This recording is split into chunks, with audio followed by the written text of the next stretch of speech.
And elsewhere at the Statehouse, it is a race now to the finish line for state lawmakers. They are trying to pass everything they can before the end of the year. Our Columbus Bureau reporter Morgan Trow is watching some key items this week and breaks down now the priorities. It is lame duck. And as Ohio House Speaker Jason Stevens says, I don't want to say anything can happen in lame duck, but now is crunch time for lawmakers because every bill that doesn't get passed before the end of the year dies.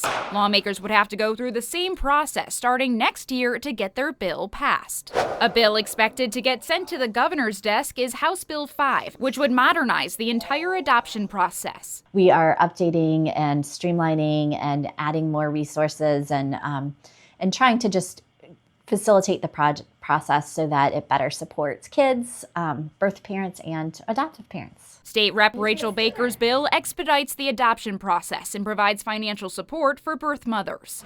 School bus safety is another priority for lawmakers. Rep Bernie Willis's HB 279 has all different types of tools to help schools. Doing some elevating of the standards around our school buses in the same way that we establish school bus or school safety zones around our schools with criminal penalties. It also includes a safety grant program and cameras that record outside the buses for safety violations of other drivers. Another bill on the floor this week would update state law for student athletes. Rep Adam Matthews' HB 660 would allow universities to directly pay student athletes for their name, image, and likeness. Make sure that our student athletes are protected, our universities are in a good position to succeed.